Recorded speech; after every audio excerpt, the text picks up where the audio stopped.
देखिए, भारतीय जनता पार्टी का विश्वास जो है कभी भी संगठन की अपेक्षा के विरुद्ध नहीं जाएगा। तीसरी बार जीत कर आएंगे और क्योंकि लोगों की सेवा की है, मन से की है, दिल से की है।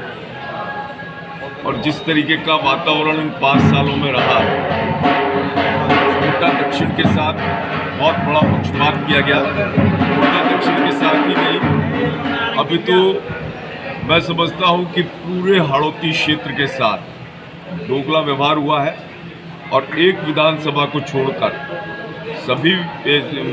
सभी विधानसभाएं विकास के मायने में जीरो रही।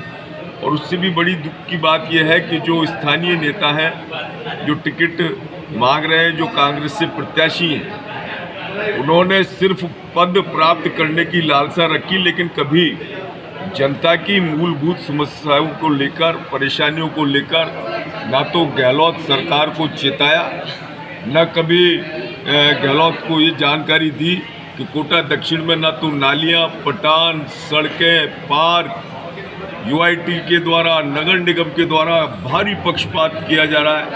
कोटा का एयरपोर्ट रोक लिया गया। इन सारी चीज़ों को लेकर कोई कांग्रेस का जनप्रतिनिधि लोगों का सहारा नहीं बना। हमने निरंतर, जो लोगों ने हमें ताकत दी, विधानसभा के पटल से लेकर सड़कों पर विपक्ष के नाते संघर्ष किया और उस सरकार का विरोध किया जिसने झूठे मोबाइल का वादा किया। मैं जहाँ कहीं जाता हूँ वहाँ पूछता हूँ कि आपको मोबाइल मिले तो 2000 की भीड़ में से 2 हाथ खड़े होते हैं। इसी प्रकार बिजली को लेकर मैं पूछता हूँ कि आपके लाइट के बिल माफ़ हुए तो कोई हाथ नहीं जो है खड़ा होता। बिजली के मामले में झूठ बोला, किसानों के मामले में झूठ बोला, युवाओं के पेपर के मामले में, और भ्रष्टाचार की पराकाष्ठा। विधायकों को इतना ज़्यादा निरंकुश बना दिया गया कुर्सी बचाने के चक्कर में। उन्होंने खुलकर भ्रष्टाचार किया है और कांग्रेस की परिपाटी है। कांग्रेस में जो भी स्थानीय नेता है वो या तो सिर्फ राजनीति में इसलिए आते हैं कि वो ठेकेदारी कर सके, मल्टी स्टोरी बिल्डिंगों के साथ पार्टनरशिप में पत्ती डाल सके, दादागिरी कर सकें खुलकर, या फिर तुष्टीकरण कर सकें। बस इसके अलावा कांग्रेस नेताओं का कोई ध्येय नहीं है, कोई उद्देश्य नहीं है।